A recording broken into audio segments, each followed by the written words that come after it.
ليلة كتم تجاني. السلام عليكم ورحمة الله. الحمد لله والصلاة والسلام على رسول الله.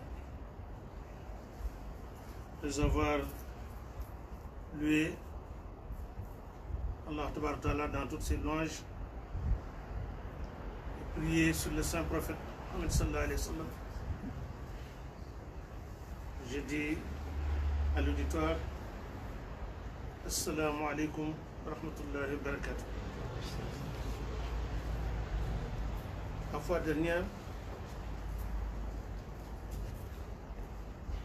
il nous a été demandé de parler des bienfaits de la tariqa. Alors, évidemment, généralement, c'est un thème qu'on ne peut pas traiter dans une seule séance, parce que comportant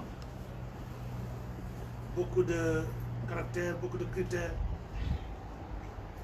beaucoup de références, et qui nécessitent beaucoup de commentaires, beaucoup d'explications.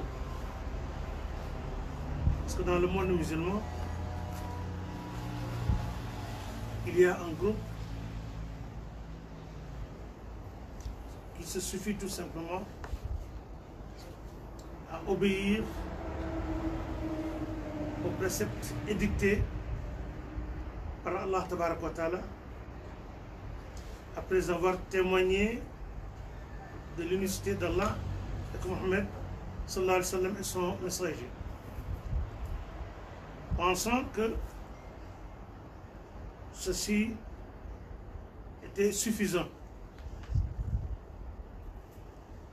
En tout cas, c'est extrêmement important. C'est ça quand même l'adresse d'un musulman. Mais ce n'est pas un tout. Parce que ce monde a été créé par Allah Tabaraka wa Ta'ala, qui a donc parmi les créatures choisi une créature qui est l'humain qu'on appelle Adam, et qu'il a désigné comme étant son lieutenant, son vicaire, ou si vous voulez, son khalif, son représentant sur terre.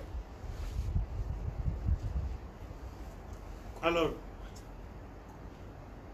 il a créé maintenant des paramètres qui constituent des jonctions entre les humains et lui. Avant de rentrer dans le vif du sujet, je tiens d'abord à présenter mes salutations très sincères et ma ziara indéfectible au Khalif général de la Faïda de Cheikh Ibrahim Niass, en l'occurrence notre père Cheikh Sidi Ahmed Tijani, Cheikh Ibrahim Niass, ainsi que tous ses frères et sœurs, en tout cas toute la famille de Maulana Cheikh Ibrahim Niass, qui sont donc nos leaders, en tout cas dans cette voie de la Tijania, et a fortiori dans cette faïda promulguée, énoncée, vulgarisée par Cheikh l'Islam Maulana Cheikh Ibrahim Niass. Nous saluons également l'imam de la grande mosquée de Medina Baye, Cheikh Ahmed Tijani Seydi Aliou Cissé, ainsi que ses frères. Je vais nommer le porte-parole de la Faïda, Mohamed Mahi Seydi Aliou Cissé, sans oublier les frères immédiats du Khalif, ses proches collaborateurs. Je me nomme Mohamed Mahi Cheikh Niass, Mohamed Lemine Cheikh Niass, ainsi que leurs jeunes frères, qui sont tous, en tout cas, unis pour entretenir, maintenir, n'est-ce pas, la voie tracée par Maulana Cheikh Niass. Maintenant, je ne saurais évidemment m'engager sans faire la ziara à ma profusion, à ma source, à mon père spirituel, à mon guide, Maulana Cheikh Khairi de Boubacar et de Medina Baye, qui est donc notre intermédiaire, notre source de profusion auprès de Cheikh Niass, ainsi que de tous les degrés de Rasul sallallahu alayhi wa sallam. Et nous présentons nos excuses, quand même, oser parler d'un thème que maîtrisent, en tout cas, nos dirigeants, qui peut-être sont à l'écoute. Mais alhamdulillah, l'expérience que nous avons eue de cette faïda, de nos maîtres, en l'occurrence Maulana Cheikh Khairi et Cheikh al-Islam, Cheikh Niass, qui est le promoteur de cette faïda. En tout cas, c'est par reconnaissance à Allah Ta'ala qui a dit wa amma bi ni'mati rabbil fahadis. Pour ce qui est des bienfaits d'Allah, il faut en parler. Et le hadith dit, tout celui qui cite les bienfaits, il s'est montré reconnaissant. Celui qui l'était s'est montré ingrat. Donc a du mécru. Alors nous choisissons donc la reconnaissance, la croyance au détriment, en tout cas, de la mécréance. Donc c'est tout simplement autour de ce verset coranique où Allah Ta'ala demande au prophète sallallahu alayhi wa sallam de raconter les bienfaits d'Allah Ta'ala et de nous montrer reconnaissants de cette profusion, alhamdoulilah, dont Allah Ta'ala nous a gratifié à travers notre chef. Alhamdoulilah, c'est ça qui est donc le motif, n'est-ce pas, de cette allocution que nous avons tenté, en tant soit peu, compte tenu de notre expérience, de partager avec donc nos condisciples, surtout francophones.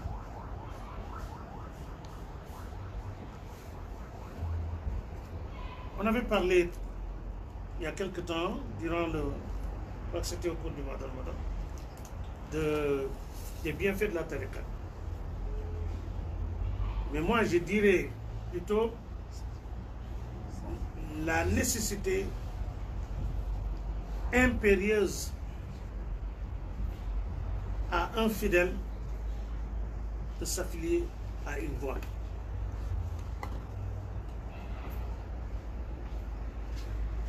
Que signifie une voie? Nonobstant l'obéissance aux préceptes édictés par Allah Ta'ala, le fidèle doit sentir le besoin de se rapprocher de son Seigneur, de s'unir à son Seigneur et de le connaître. Parce que si nous revenons aux stations de l'islam, qui sont trois, l'islam, l'iman, l'ihsan, et que chaque station comporte trois descentes, islamul islam, imanul islam, ihsanul islam, qui sont tawbatu, istiqamatu wa taqwa. Tawbatu, c'est le repentir, c'est le fait de retourner vers Allah Ta'ala. Istiqama, c'est la droiture, et taqwa, c'est la crainte révérentielle. Alors, la taqwa est le troisième degré de la station de l'islam. Et c'est là où le serviteur a été interpellé par Allah Ta'ala qui lui demande maintenant de chercher à s'unir à son Seigneur. Ya ayyuhalladhina amanu ittaqullah wabtaghu ilayhi wasilata.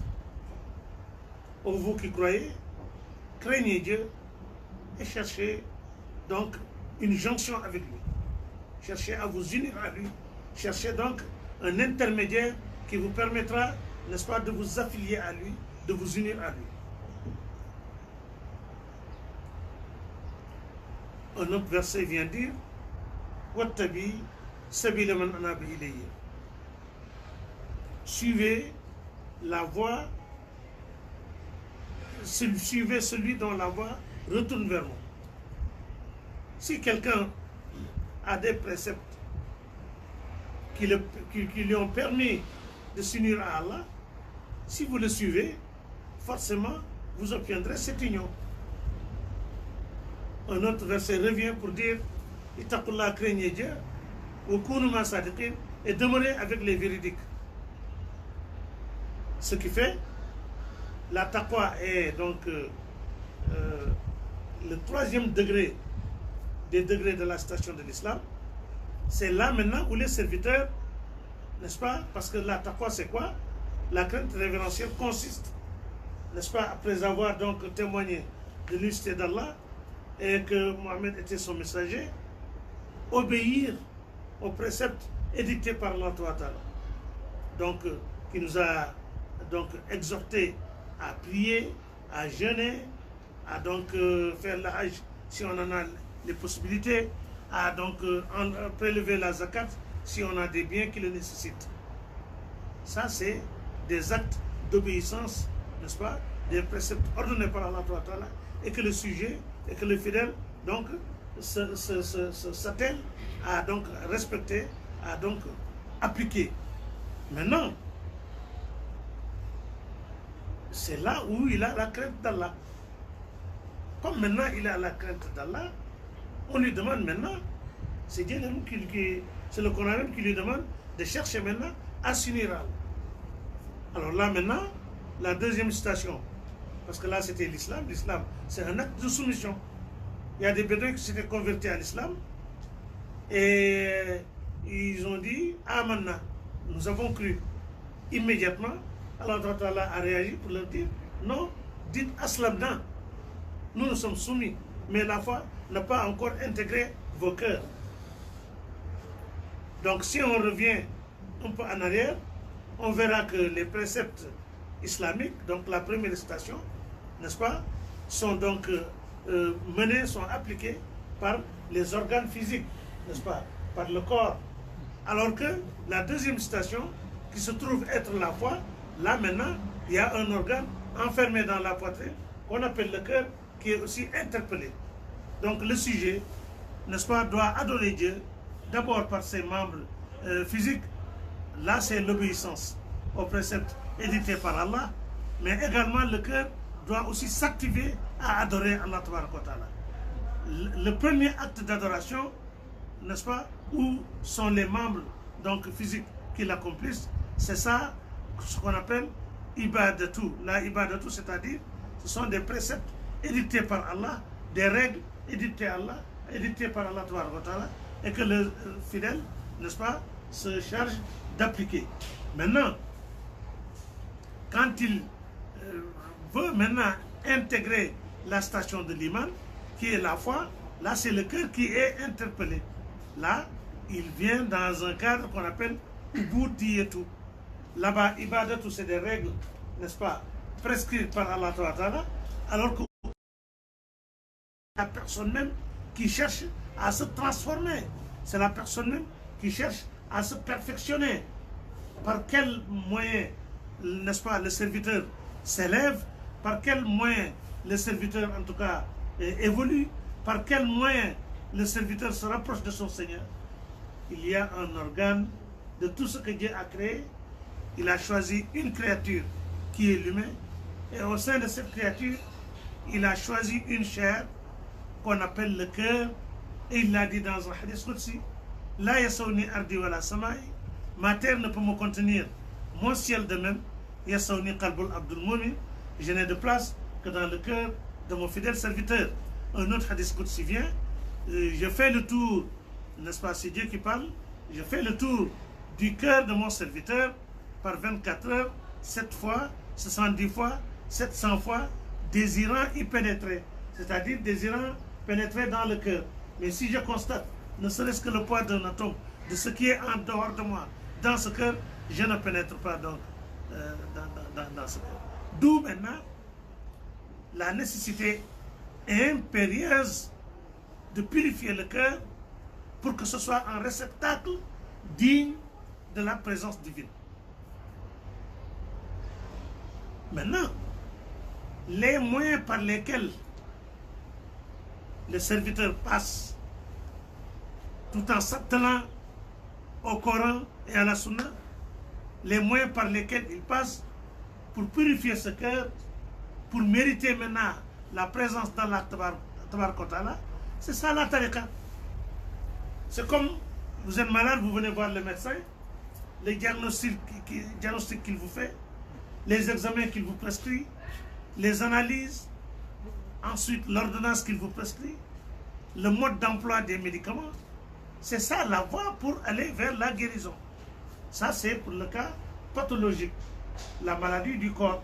La maladie du cœur également, il y a des maîtres spirituels qui donc, autant que les médecins ont l'expertise, en tout cas de traiter un mal jusqu'à la guérison, eux aussi, ils ont l'expertise de pouvoir purifier le cœur jusqu'à ce que ce soit un résultat digne de recevoir le Seigneur. Et je vous dis que nul ne peut échapper à cette donne. On ne peut pas avoir une foi pure, complète, tant que ce cœur n'est pas purifié. Tant que Allah Ta'ala ne fait pas de vous, n'est-ce pas, son correspondant, son allié, n'est-ce pas, sa descente. Vous êtes quand même, vous avez tous les, disons, vous respectez quand même les préceptes édictés par Allah Ta'ala, c'est très bien, vous obéissez à Allah Ta'ala, mais vous n'avez pas encore ce qu'on appelle la proximité avec Allah Ta'ala, qui a dit dans le Coran, n'est-ce pas, je suis plus proche de vous que votre veine jugulaire. Nous sommes plus proches d'eux que leur veine jugulaire, n'est-ce pas? Et il est aussi entre l'homme et son cœur. Mais, pour montrer que là, c'est une condition sine qua non, c'est que le meilleur des créatures, en l'occurrence le prophète Mohammed sallallahu alayhi wa sallam, qui est en réalité une lumière émanant de la lumière divine, parce qu'il l'a dit, quand Dieu a voulu créer, il a enlevé de sa lumière, il m'a créé, et de ma lumière, il a créé tout ce qui est en dehors de moi. Une fois, il a demandé à Jibril quel âge vous avez. Jibril lui dit, je ne sais pas, mais quand Dieu m'a créé, je n'ai trouvé devant moi comme créature qu'une étoile.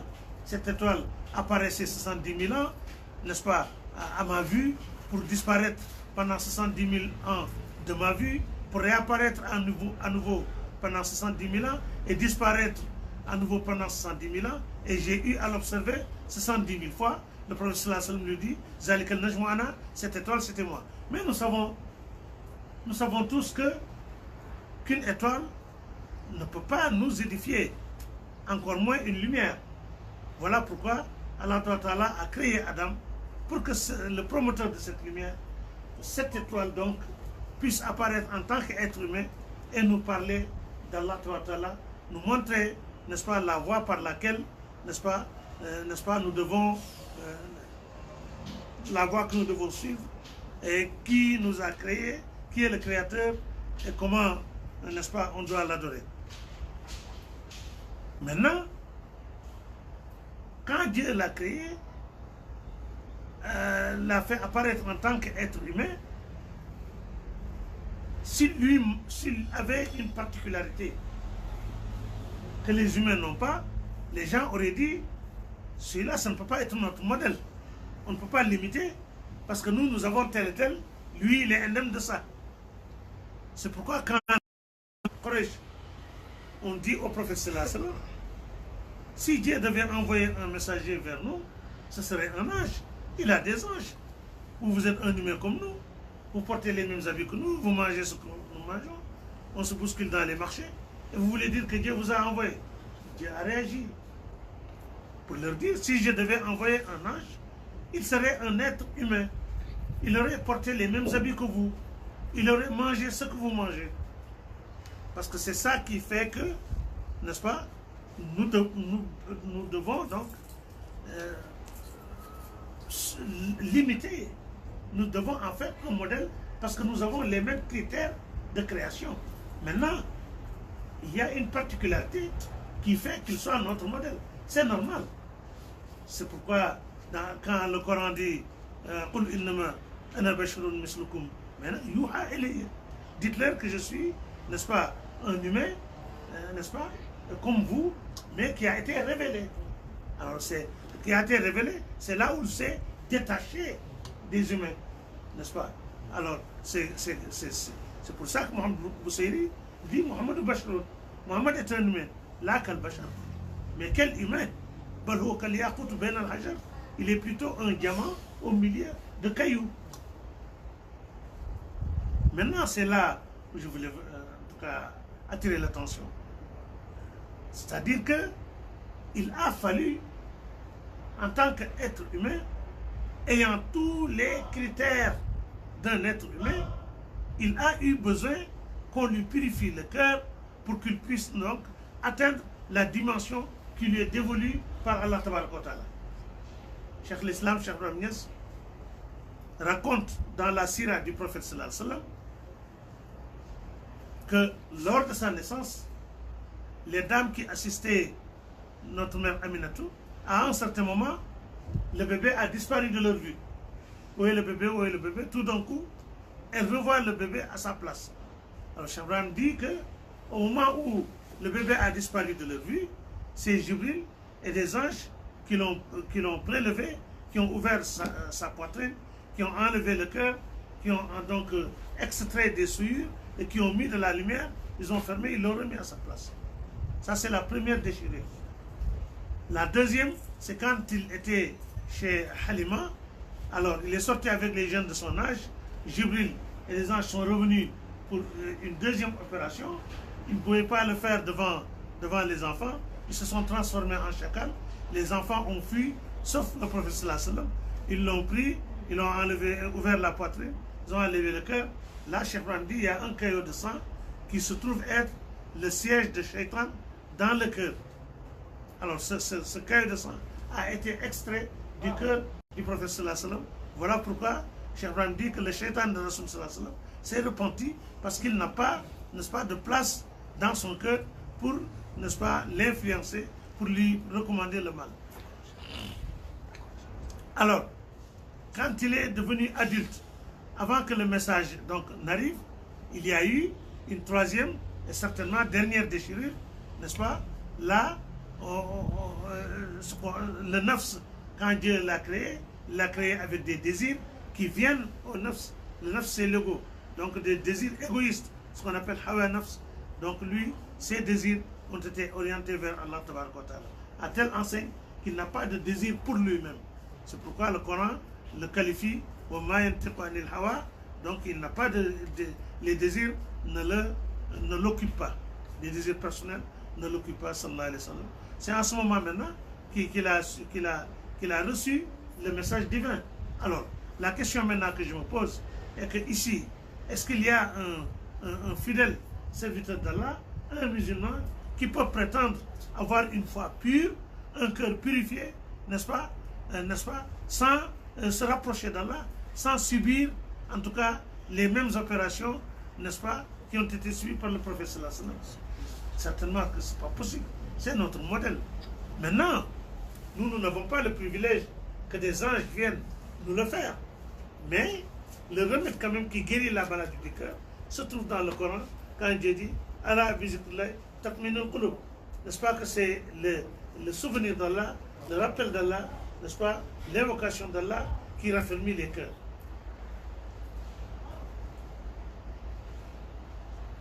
Ainsi,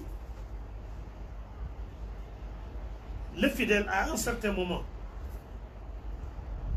il a besoin d'un véridique qui est donc expérimenté en la matière, n'est-ce pas, qui va lui tenir la main et va l'aider à purifier, donc à la purification du cœur. C'est pourquoi quand vous venez dans la station de Lima, vous trouvez là-bas le sidq, l'ikhlas et le tmaninat. Et le Coran vous dit, Ittaqullah wa kunu ma sadiqin, craignez Dieu et demeurez avec les véridiques. Quand vous êtes avec un véridique, n'est-ce pas, il vous initie vers maintenant la pureté. Parce que Dieu nous a demandé certes de l'adorer, mais dans la pureté. Oma umiru illa liya'budullah mukhlisin lahu din. Il ne vous est ordonné que d'adorer Dieu, mais de purifier cette adoration. C'est ça la religion. Maintenant, il a consacré une sourate qui nous édifie sur ce qui est donc la pureté. Qul huwa Allahu ahad, Allahu samad, lam yalid wa lam yulad wa lam yakun lahu kufuwan ahad. Allah est unique, il est l'absolu, il n'a pas engendré, rien n'est issu de lui, il n'a point été engendré, il n'est issu de rien, rien n'est égal à lui, il est l'unique. C'est pourquoi, quand vous avez donc un compagnon de ce genre, d'ailleurs, les soufis le recommandent, n'est-ce pas, cherchez comme compagnon quelqu'un qui, quand vous le voyez, n'est-ce pas, il vous rappelle Dieu, n'est-ce pas, quand vous vous unissez, quand vous restez avec lui, il vous ramène, n'est-ce pas, vers Dieu, n'est-ce pas, quand vous en faites un compagnon, il vous fait connaître Dieu. C'est celui-là qui est le compagnon. C'est pourquoi le hadith avait dit, Sa'al ulama, pour ce qui est des savants, et les ulama, les hommes de science, les hommes de lettres, il faut leur poser des questions par rapport à vos actes d'adoration divine. Si je fais tel, comment, etc. Comment enlever la zakat, comment, etc. N'est-ce pas? Mais les sages, il faut donc parfois se mêler avec eux, s'asseoir avec eux. Mais pour ce qui est des Koubara, ça, il faut en faire des compagnons. Maintenant, tous sont d'accord que les Koubara, ce sont ceux qui sont arrivés à la gnose même, ou à la gnose, donc à la connaissance divine. Ça, il faut en faire un compagnon. Quand vous accompagnez quelqu'un qui connaît donc une voie, c'est sûr et certain qu'il va vous mettre dans la voie, et c'est sûr et certain, là où il est arrivé, n'est-ce pas, si vous tenez à lui, si vous ne le lâchez pas, il vous fera parvenir, n'est-ce pas, à la cible que vous cherchez. Parce que nous tous, Dieu nous a dit dans le Coran, Antum fuqara ilallah, vous êtes donc nécessiteux en Dieu. Et pour montrer aussi que le serviteur, n'est-ce pas, doit chercher la proximité avec Allah, doit se rapprocher de son Seigneur. Un hadith Qudsi, Allah Ta'ala dit, ce qu'il y a de plus agréable en moi chez mon serviteur, c'est le fait qu'il accomplisse les actes que je lui ai ordonnés. Mais il ne cesse de s'approcher à moi par de bons nawafil, de bonnes prières surrogatoires, jusqu'à ce que je l'aime. Si je l'aime, je le deviens dans une version. Dans une autre version, je deviens la vue avec laquelle il voit, lui avec laquelle il entend, les mains avec lesquelles, n'est-ce pas, il agit, les pieds avec lesquels il marche. Alors là, il dit tout celui qui est contre donc ce serviteur, moi Dieu, je lui déclare la guerre. Et j'accède à toutes ses demandes et je le protège contre toute calamité. Que Dieu nous gratifie, en tout cas de ses bienfaits. Le Coran nous l'a recommandé. Courez vers Allah. Et le hadith dit, si le serviteur désire rencontrer son Seigneur, le Seigneur également désire le rencontrer.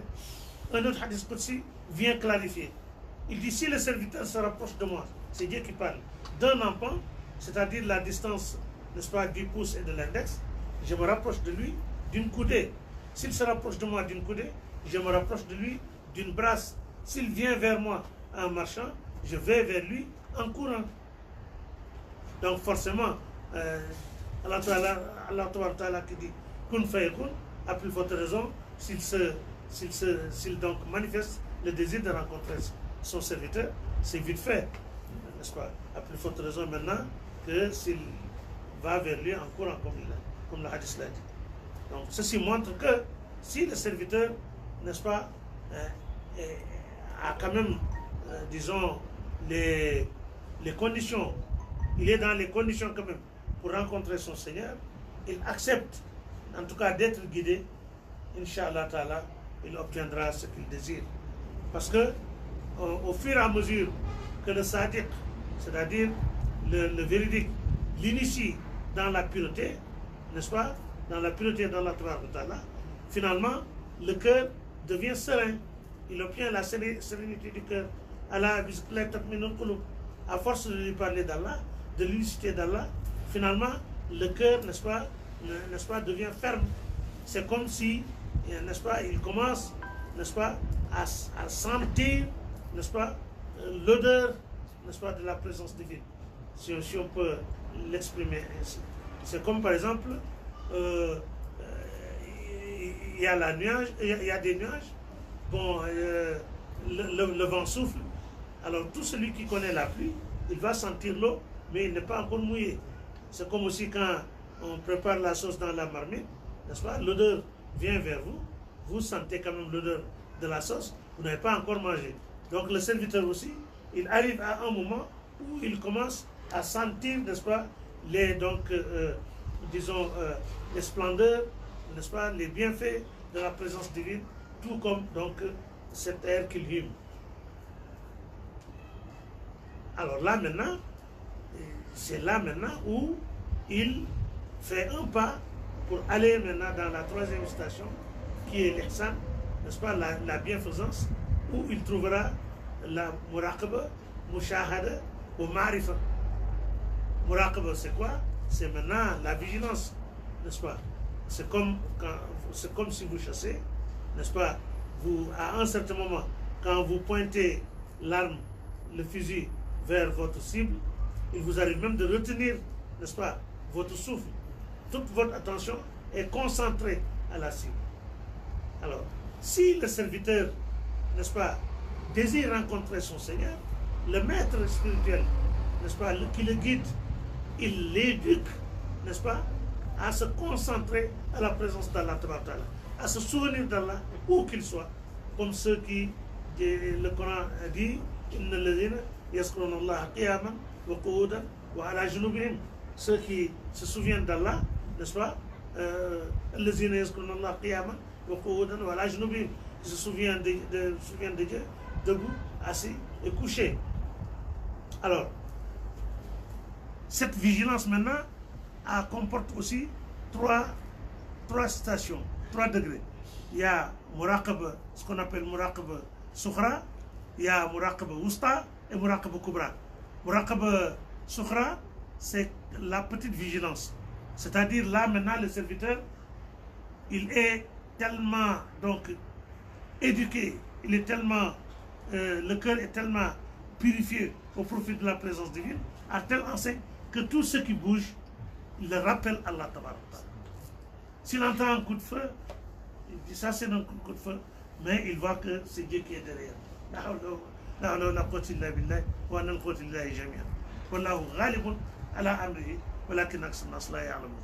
Alors, si un chien aboie également, n'est-ce pas? Si le vent souffle, si la pluie tombe, donc si le verre se casse, tout ce qui se passe autour de lui, au moment où il sent la chose, n'est-ce pas, son esprit va vers Allah. Alors, à un certain moment, il arrive à Muraqaba Wusta. Muraqaba Wusta, c'est le juste milieu. Là, au moment où il sent la chose, en même temps, l'esprit va vers Dieu. Il n'y a pas de différence. Alors, là, s'il arrive à ce niveau, c'est en ce moment maintenant qu'il arrive au Muraqaba Kubra, n'est-ce pas, la plus grande vigilance.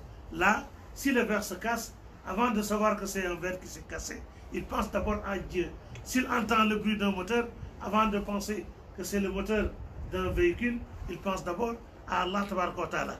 Alors je crois que mon vieux, c'est à ce niveau qu'il était. Il était en brousse, en train de faire donc le rikr, arrivé à Muraqaba Kubra. Il revient donc au village. Alors il s'est avéré que les jeunes organisaient des jeux, des séances de lutte avec des tam-tams et autres, faisaient des acrobaties. Alors le papa, dès qu'il est rentré, il a jeté son boubou, il s'est mis à faire des acrobaties comme les jeunes. Alors ils lui ont dit, bon, bon, arrêtez le marabout, prenez. Il dit, mais c'est pas Dieu. Il a dit, non, ce sont les enfants qui s'amusent. Il dit, je pense que c'était Dieu.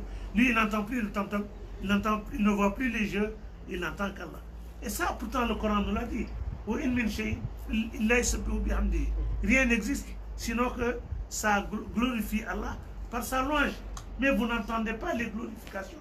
Mais si le cœur est purifié, vous allez entendre les glorifications. En ce moment, si un phénomène se passe, au lieu de voir le phénomène, c'est Dieu que vous sentez derrière. Et si on revient au Coran, on verra que tous les faits appartiennent à Allah. Les faits appartiennent à Allah avant et après. Avant qu'un fait ne se produise, c'est Allah qui le programme, à la volonté divine, qui a dit dans le Coran, il est de ses faits, s'il veut une chose, il dit à cette chose soit, et cette chose est. Donc si la chose vient d'abord de la volonté divine, ensuite ça descend donc au niveau de l'univers qu'on appelle l'univers des ordres, kun. Quand ça descend maintenant dans l'univers de kun, maintenant il y a un jour, un lieu, n'est-ce pas, qui est programmé où ce fait doit apparaître.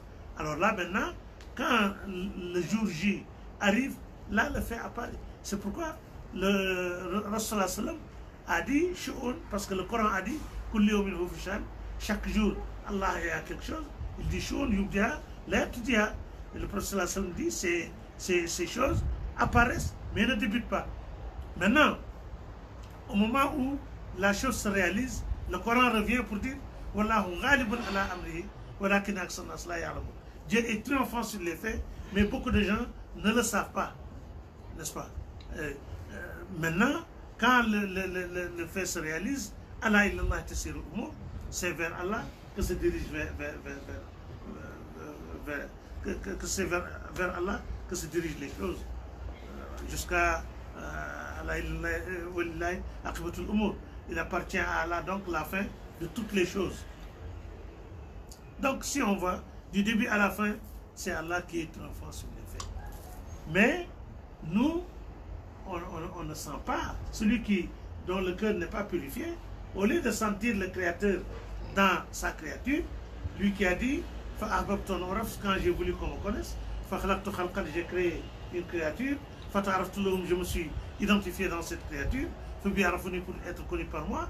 Maintenant, le serviteur dont le cœur n'est pas purifié, au lieu de sentir la présence d'Allah, c'est plutôt la créature qu'il sent. C'est la créature qui domine sur ce qu'il entend, sur ce qu'il voit, sur ce qu'il touche, sur ce qu'il constate, sur ce qu'il connaît. C'est pas normal. Ce n'est pas normal. Ça, c'est là la maladie, c'est une maladie du cœur. Parce que dans la réalité, Allah avec toute sa puissance, toute sa grandeur, toute sa majesté, qui est présent dans toute chose, il n'y a pas le poids d'un atome où il n'y a pas la présence divine. Il est avec vous, où que vous soyez, consente autre chose au détriment de ce tout-puissant qui est le qui est le premier, le dernier, l'apparent et le caché. Et pour confirmer, le prophète sallallahu alayhi wa sallam dit Allahumma, oh Allah, tu es le premier, rien ne t'a précédé, tu es le dernier, rien ne t'a succédé, tu es l'apparent, rien n'est au-dessus de toi, tu es le caché, rien n'est en dessous. Alors, si on ne le sent pas, c'est pas parce que Allah est disons, absent, c'est pas parce qu'il soit faible, non, c'est lui le fort, c'est lui le présent, c'est lui le réel. Mais nous, de par maintenant la maladie du cœur, les facultés qui nous permettent maintenant de percevoir, n'est-ce pas, la présence divine, ce sont ces facultés qui sont malades. Je vous donne un exemple. Quand vous êtes enrhumé, mais l'odeur du parfum n'est plus agréable, l'odeur de l'encens n'est plus agréable. quand vous goûtez du miel, vous ne sentez plus le goût du sucre, le goût agréable. Alors, ce n'est pas parce que le miel n'est pas agréable, c'est pas parce que c'est comme par exemple un aveugle, quelqu'un atteint de cécité, supposons que ce soit de la cataracte, n'est-ce pas? En plein midi, il vous dit qu'il fait sombre. Mais il est malade. Si on lui enlève la cataracte, il verra qu'il fait jour, qu'il fait clair, n'est-ce pas? Les ténèbres vont disparaître. Tout ça, Dieu l'a créé, n'est-ce pas? Tout ceci, Dieu l'a créé pour quand même que ce soit des signes qui nous conduisent vers sa grandeur, vers sa puissance, vers sa présence, qui est indéfectible, qui est constante, qui est permanente, qui est éternelle. D'où maintenant la nécessité aux musulmans, n'est-ce pas, de se purifier le cœur. Maintenant, cette purification du cœur, les actes, n'est-ce pas, disons, rituels, ne sont pas suffisants. Parce que quand vous priez, ça n'atteint pas, c'est pas ça qui purifie le cœur. Quand vous jeûnez, c'est une bonne chose, mais c'est pas ça qui purifie le cœur. Les voiles qui existent entre le serviteur et son Seigneur, il faut qu'il y ait un guide, n'est-ce pas, spirituel, qui a l'expertise de purifier les cœurs, qui vous tient la main jusqu'à vous dire « Cheikh Omar Foutiyou l'a dit dans Rima, n'est-ce pas?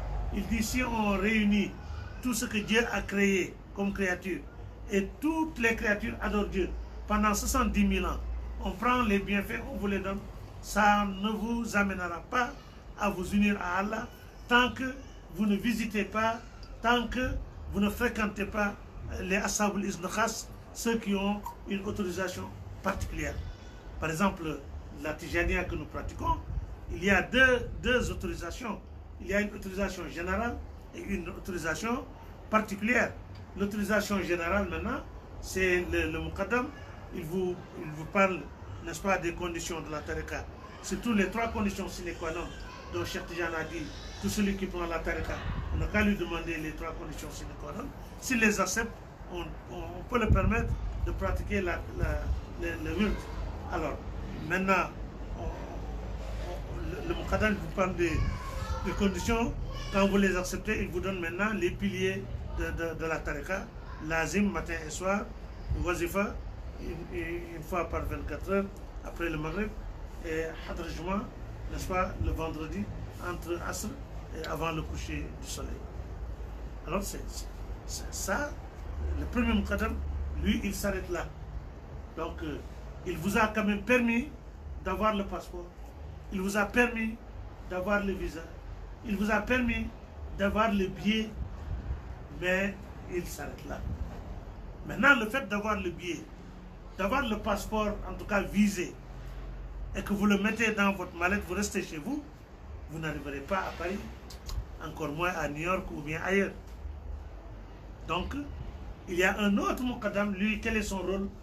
C'est de tenir ta main, il t'amène jusqu'à l'aéroport, il te fait faire les formalités, il t'embarque dans l'avion, et ce qui est sûr et certain, l'avion va s'envoler et va atterrir à Roissy-Charles de Gaulle. Et vous serez donc, vous serez en union avec Paris. Alors, lui aussi, il se peut que sa dimension s'arrête là. Maintenant, vous êtes à Roissy-Charles de Gaulle, vous êtes dans Paris. Si vous n'avez pas d'adresse, si vous n'avez pas de guide, là aussi c'est un autre problème. Donc là, vous avez aussi besoin de quelqu'un qui vous fait faire un deuxième voyage. Ce voyage maintenant, le premier voyage, c'était vers Paris, mais ce voyage maintenant, actuellement, c'est dans Paris même, n'est-ce pas? Donc il vous amène Paris 5e, Paris 6e, vous amène à Trappes, vous amène à, n'est-ce pas, Mantes-la-Jolie, etc., etc., etc. Alors, arrivé aussi là-bas, maintenant, hein, vous avez besoin de contacts, de connaissances, etc., etc., etc. Donc, ce qui fait, ceux qui ont l'izn khas, c'est-à-dire l'autorisation spéciale, ils ne s'arrêtent pas seulement à te faire des visas et à te faire obtenir le billet, n'est-ce pas? Ils vous aident à l'embarcation, à embarquer l'avion pour pouvoir donc arriver, n'est-ce pas, à destination C'est ça le Cheikh Mourabi. C'est-à-dire, c'est le maître, disons, initiateur. Bon, ce voyage, ce n'est pas un voyage, ça c'est un voyage physique. Le corps va vers Paris, mais le cœur va vers Dieu. Vous n'avez pas besoin de vous déplacer, parce que Dieu est avec vous où que vous soyez. N'est-ce pas? Mais quand même, vous avez besoin d'un... Si vous n'avez pas un expert en la matière, vous n'allez jamais le découvrir durant toute votre vie. Si proche soit-il de vous, n'est-ce pas? Si proche soit-il de vous, si on ne vous aide pas à le découvrir, vous ne le découvrirez jamais.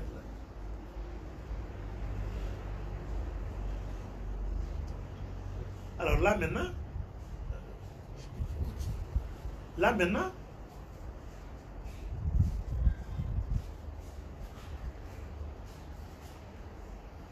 le premier Muqaddam qui vous a donc donné, disons, la tariqa, après vous avoir posé des questions quant aux conditions,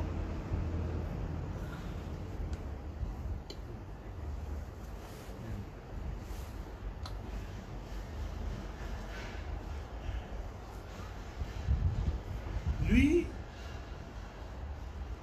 il a ce qu'on appelle le sanad. Sanad, c'est une chaîne. C'est-à-dire que physiquement, il est affilié à Cheikh Ahmed Tidiane. Pourquoi? Parce qu'il va vous donner une silsila, c'est-à-dire une chaîne dans laquelle sera indiqué que je vous autorise à pratiquer la Qattukum Tariqa Cheikh Ahmed Tidiane. Je vous inspire la Tariqa Tidiane. Niabatan en remplacement, il parlera du cheikh qui lui a donné la tariqa. Et il citera aussi le cheikh qui a donné à ce dernier la tariqa, jusqu'à arriver à Cheikh Ahmed Tidiane. Il ne s'arrête pas là, jusqu'à arriver à Rasoul sallallahu alayhi wa sallam, parce que Cheikh Tidiane, c'est Rasoul sallallahu alayhi wa sallam qui lui a donné, inspiré la tariqa.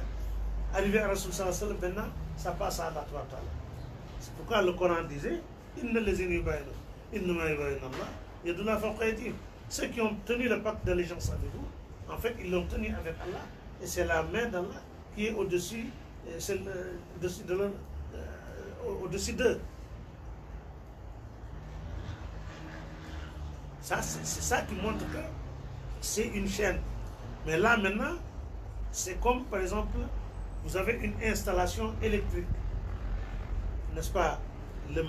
L'électricien, n'est-ce pas, tire le fil du poteau, n'est-ce pas? Dans votre maison, il vous installe les fils, il fait les prises, les contacts et autres, vous achetez les appareils, mais il reste maintenant le branchement. Vous avez donc, n'est-ce pas, la chaîne, n'est-ce pas, du fil, mais le jus n'est pas encore, en tout cas, programmé. Vous n'avez pas encore le branchement. Il faut donc s'abonner pour qu'on vous branche maintenant, n'est-ce pas, au poteau, n'est-ce pas, qui a donc le jus qui vient de la source, qui vient de la centrale, pour que ça pénètre dans votre maison. Ainsi, tous les appareils auront le courant, les lampes vont s'allumer, les ventilateurs vont tourner, etc., etc., etc. Mais le premier Muqaddam, son corps et le corps de Cheikh Tidiane sont unis. Parce qu'il va vous dire, c'est tel qui m'a donné, tel qui a donné, jusqu'à Cheikh Ahmed Tidiane. Mais les cœurs ne sont pas unis. Parce que cette profusion se transmet de cœur à cœur. La chaîne se transmet de corps à corps. Mais la profusion se transmet de cœur à cœur.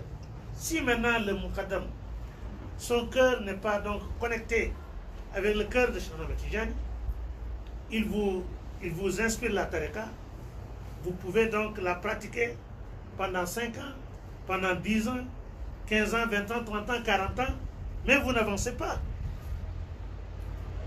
Tant que vous ne payez pas le branchement, l'abonnement, qu'on vous branche, les lampes ne s'allumeront jamais. Le ventilateur ne tournera jamais. Le frigo ne refroidira jamais. Alors vous avez donc, le premier, on l'appelle entre lui et Cheikh Tidiane, c'est Damir Moufassil. C'est-à-dire que, n'est-ce pas, les cœurs ne sont pas connectés. Donc il n'y aura pas de profusion. Si maintenant c'est un Muqaddam dont il est connecté de corps et de cœur. Lui, son cœur et le cœur de Cheikh Tidiane, Damir Muttasil, c'est-à-dire que les cœurs sont connectés, sont unis à tel enseigne que s'il vous donne la tariqa, il ne vous lâche pas, il vous prend la main jusqu'à vous dire voilà Cheikh Tidiane. Cheikh Tidiane vous dit, votre maître, vous et moi, voilà Rasoul sallallahu alayhi wa sallam, c'est lui qui m'a inspiré cette tariqa. Rasoul sallallahu alayhi wa sallam également te dira, Cheikh Ahmed Tijani, n'est-ce pas, ton maître, toi et moi, te voilà livré à ton Seigneur. C'est comme ça que ça se passe. Si vous vous affiliez à un Muqaddam qui est connecté de corps et de cœur, donc de chaîne et de profusion, il ne vous lâchera pas tant qu'il n'y aura pas l'union avec votre Seigneur. Alors que l'autre, s'il vous donne les conditions, n'est-ce pas, il vous donne donc les piliers de la tariqa, les awrad que vous devez pratiquer, l'azim et autres, c'est fini. Ça s'arrête là. Parce qu'il n'est pas habilité à vous connecter. Parce que lui-même, il n'est pas connecté. Et puis le tout là se passe en une fraction de seconde. Et sur place aussi. Parce que celui qui est électrocuté par le Coran, quand vous le touchez, vous serez électrocuté. Pourquoi? Lui, il n'est pas le Coran, mais il est connecté. Quand il est électrocuté, vous serez électrocuté aussi. Tout ça, c'est des signes qui montrent que si vous vous affiliez à un Muqaddam qui a donc la connexion avec son cœur et le cœur de Cheikh Ahmed Tidiane, Inch'Allah Ta'ala, il ne vous laissera pas sans vous dire vous voilà livré à votre Seigneur. Alors, chers condisciples, chers amis, c'est là maintenant, disons, c'est ça le souci, n'est-ce pas, des soufis de tout temps. Mais, alhamdoulilah, quand la Tijania est apparue, c'est la voie la plus complète, n'est-ce pas, parce que, supposons qu'on soit à Tambacounda et que la destination soit Dakar, qu'on nous dise que le trésor se trouve à Dakar. Mais entre Tambacounda et Dakar, il n'y a pas de route, il n'y a pas de voie. Un monsieur prend ses outils, il fraye une voie jusqu'à Kafrine, on lui donne le nom de cette voie. Un autre prend de Kafrine jusqu'à Mbour, on lui donne le nom de cette voie. Un autre prend de Mbour jusqu'à Diamniadio, on lui donne le nom de cette voie. Un autre prend de Diamniadio jusqu'à Rufisque, on lui donne le nom de cette voie. Maintenant, la voie qui quitte Rufisque pour rentrer à Dakar, c'est là la position de la tariqa Tijane. C'est pourquoi Cheikh Ahmed Tijane a dit, ma voie a abrogé, a rendu caduc toutes les voies. Parce que quand vous venez quelque part, vous passez par des routes, par des voies. Mais arrivé devant la porte, vous n'avez plus besoin de dire où est la route qui mène vers telle maison. Vous êtes devant la porte. Maintenant, votre souci est tout simplement qu'on vous ouvre la porte et que vous pénétrez. Donc, le talibé Tijane n'a pas besoin d'embrasser une autre voie. Pourquoi? Parce qu'il est devant la porte de la présence divine. Maintenant, il lui faut, n'est-ce pas, quelqu'un qui a le code qui lui permet maintenant d'accéder à la présence divine. C'est tout ce qui lui manque. C'est pourquoi Cheikh Tidiane conseille à ses disciples de se fréquenter, de se faire la ziyara, de se rendre visite. Pourquoi? Pour pouvoir donc s'entraider. Parce que la ziyara, c'est ça qui conduit, comme l'a dit Cheikh Ibrahim, à la ziyada. La ziyada maintenant, c'est ça qui nous donne la ziyada.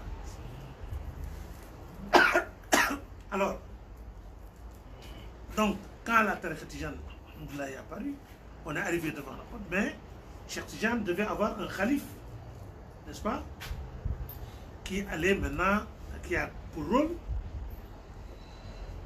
de vous donner le code qui vous permettra d'accéder à la pièce.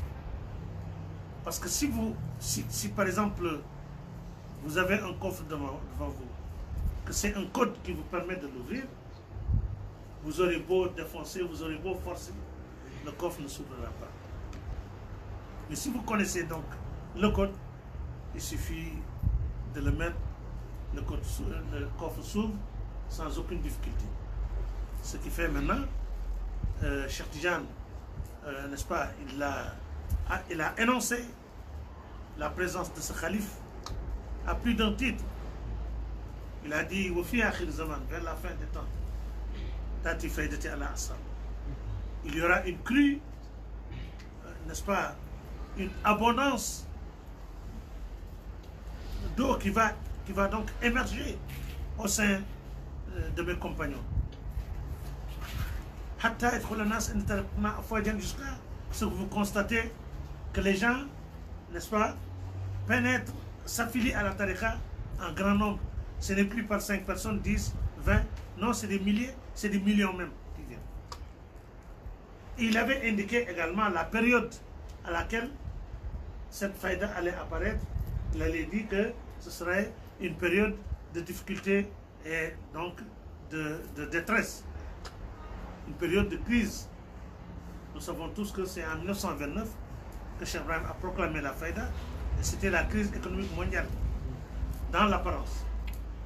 Maintenant, dans le batin, dans le réel, n'est-ce pas, Dieu, Allah, avant de faire boire, il crée d'abord la soif. Avant de créer la vie, c'est la mort d'abord. Il crée la mort, ensuite la vie, n'est-ce pas? Ce qui fait aussi, pour faire boire les gens, il faut d'abord qu'il crée la soif. C'est pourquoi, quand une nouvelle profusion doit venir, n'est-ce pas, les choses se raréfient. La dose qu'avaient les hommes de Dieu ne les suffit plus, n'est-ce pas, pour donc étancher leur soif. Alors, c'est ça maintenant qui les pousse à aller chercher, n'est-ce pas, un maître qui pourra donc étancher leur soif. Alors c'est en ce moment maintenant qu'il fait apparaître le titulaire de la station et les gens accourent autour de lui.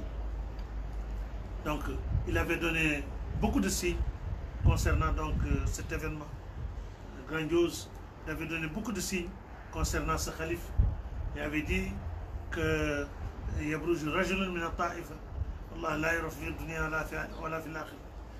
aura un homme qui apparaîtra dans notre tariqa, on ne le connaîtra pas dans ce bas monde ni dans l'au-delà.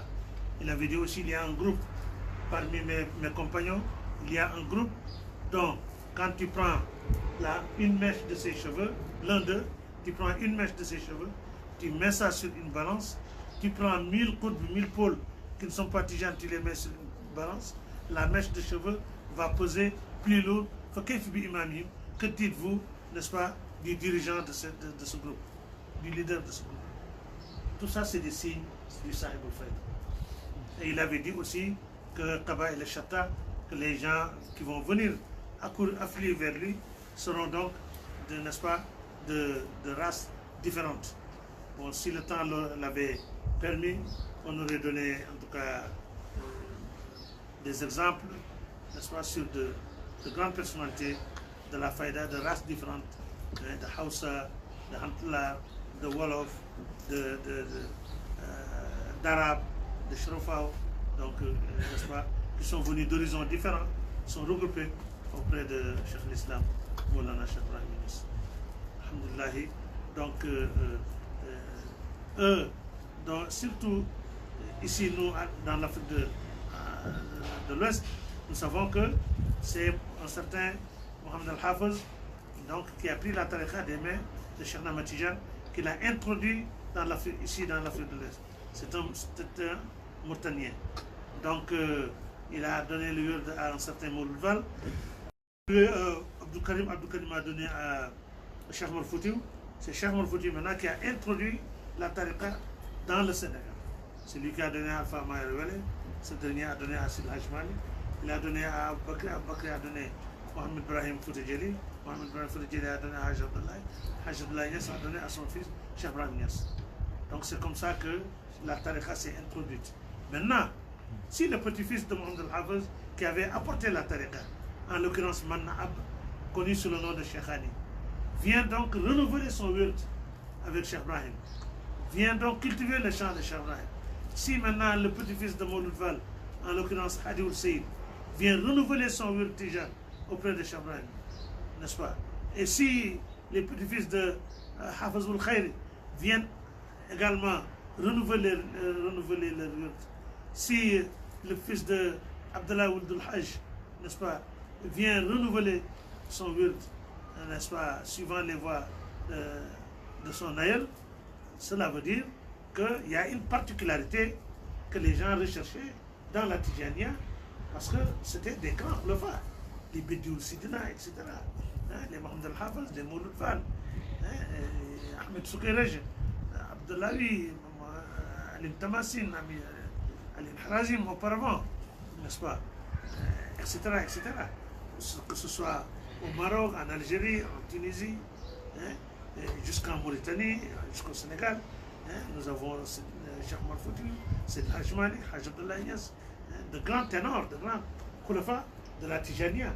Mais de tous ceux-ci, il n'y a pas un seul quand même qui a proclamé, qui a donc appelé et qui a donné des preuves, des références sur la présence donc de cette faïda dont avait proclamé Cheikh Ahmed Tidiane.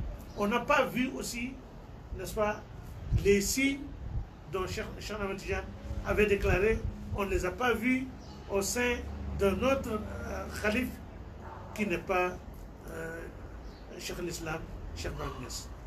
Donc, alhamdoulilah, on nous avait demandé d'ailleurs de parler de Cheikh Ibrahim, de son œuvre. Il dit Cheikh Ibrahim, c'est un contenu. Ça, ce qu'on expliquait depuis le début donc, de la causerie, c'est ça, Cheikh Ibrahim, n'est-ce pas? Et Cheikh Ibrahim, sa religion, c'est l'islam, c'est la charia mohammedienne, sa tariqa, c'est la tariqa de Cheikh Ahmed Tijani. Maintenant, quelle est sa particularité, n'est-ce pas? Il n'a rien amené, n'est-ce pas, d'extraordinaire, qui sorte du cadre Kitab ou Sunnah. Il n'a rien amené qui sorte de la charia mohammedienne et de la tariqa Cheikh Ahmed Tijani. Mais seulement la quête de sens qui s'y était enfermée, n'est-ce pas? Et que Dieu avait gardé, n'est-ce pas, durant des générations et des générations.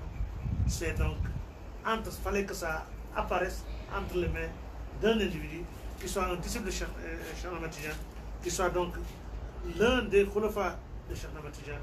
Et alhamdoulilah, Dieu a choisi Cheikh l'Islam, Moulana Cheikh Ibrahim Niass, alhamdoulilah, Khatim Khatmi, Majmoul Bahreïn, alhamdoulilah, Cheikh l'Islam, un titre qu'il a été accordé à l'université de l'Égypte. Donc il fallait que ce soit entre ses mains que, n'est-ce pas, cette grande dimension apparaisse. Alors, c'est pour cela, ce qui montre qu'il est donc l'héritier réel de Rasul sallallahu alayhi wa sallam, il l'a dit dans des vers, Velo souruni fil haqiqati. Si on pouvait photographier ma réalité, on ne verrait que l'image du bien-aimé auprès de qui on tire jouissance. Il est parti à Paris, il a dit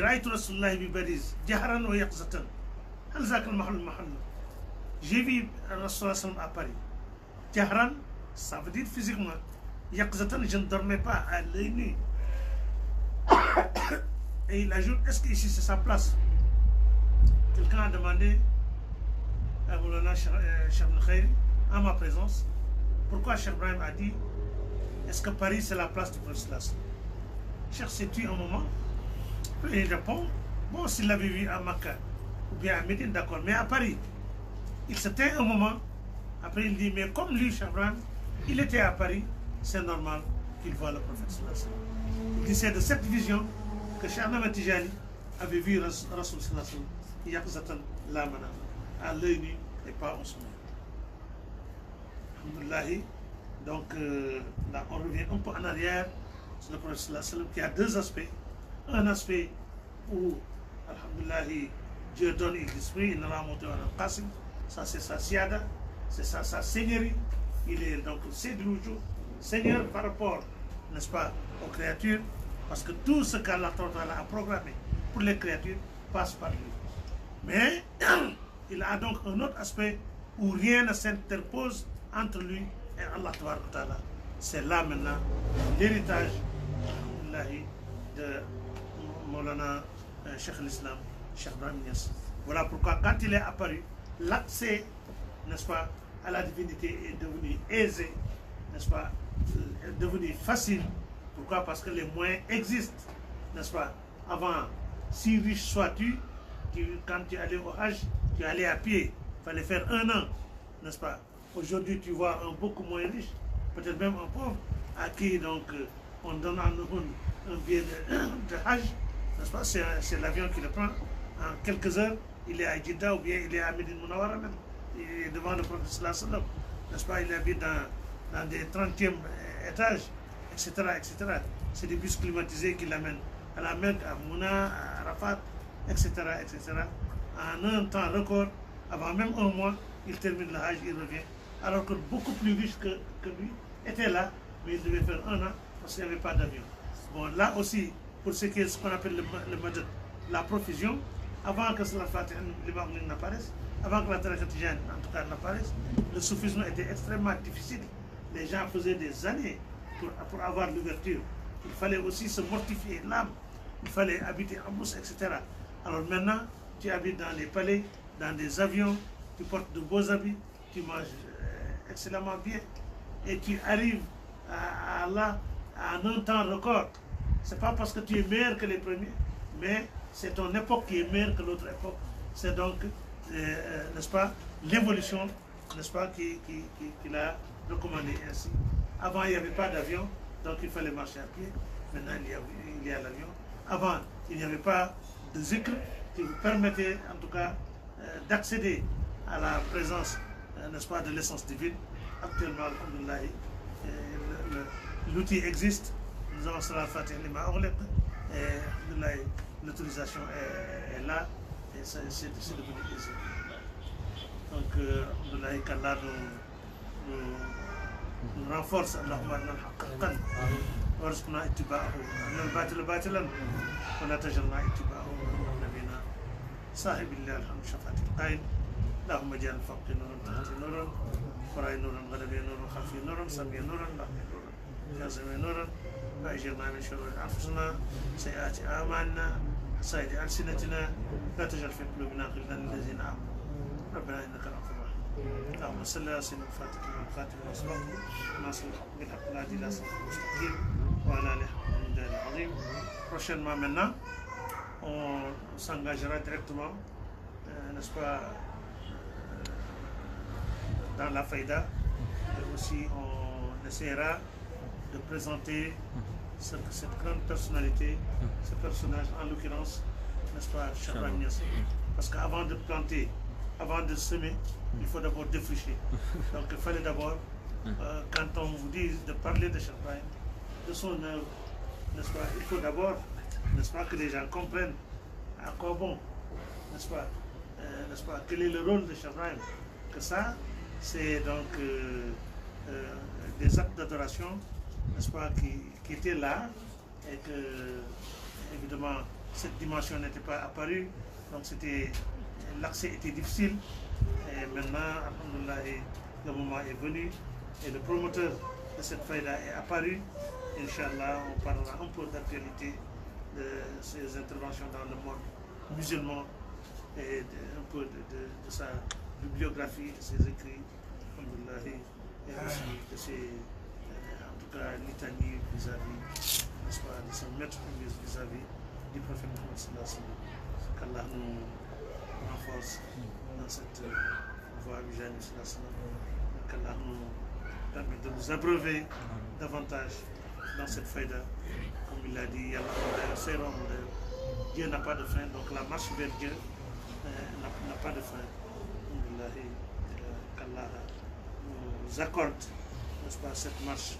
Il a dit وفاد مني در المعني من دون تعمل ولا تعني وزاقها يصير سير أبدي ونجني المعنى من فيد مددي.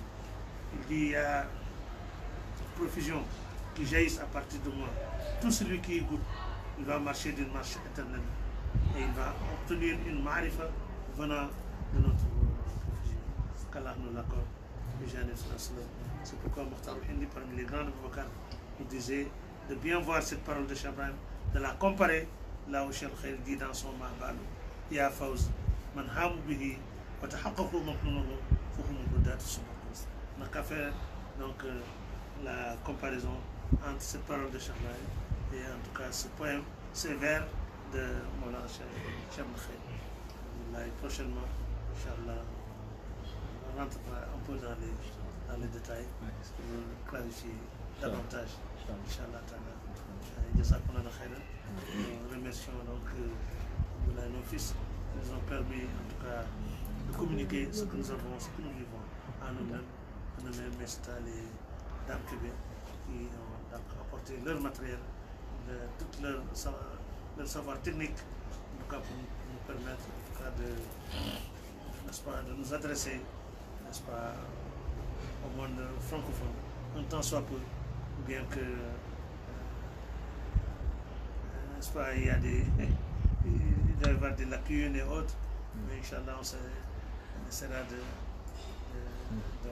se performer davantage, Inch'Allah, pour bien encore clarifier ce que c'est que la voie vers Dieu, ce que c'est donc l'union avec Allah, ce que c'est que l'extension du serviteur, Inch'Allah, dans la divinité, et ce que c'est aussi le retour à la servitude, n'est-ce pas, tout en étant anéanti, n'est-ce pas, dans la présence divine.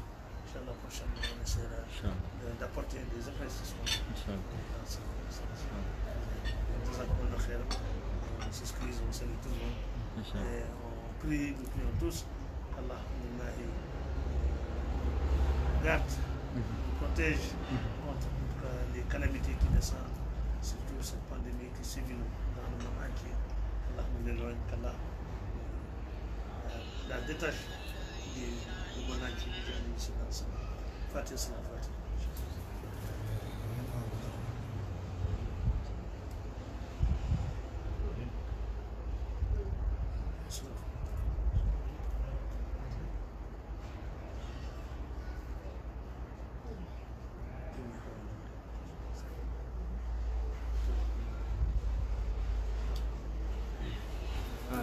سورة إبراهيم تبقى تذكرا إذا آبني المولى العلي وتفكرا متى دفنوني في التراب تحدثوا لقد كان ينوي الخير ولو كان مقصرا الله الله الله الله يا الله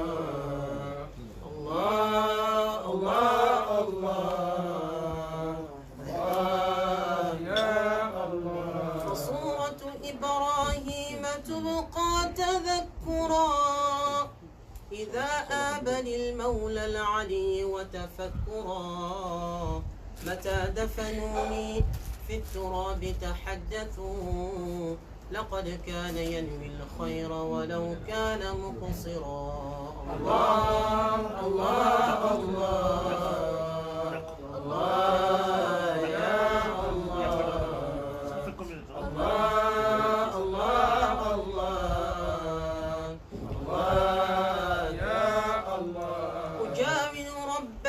واهبا متفضلا بقبري ويعطي العبد ما الكل حيرا حياتي رموز كلها وإشارة تفسر مهما ذلك القبر بعثرا الله الله الله الله يا الله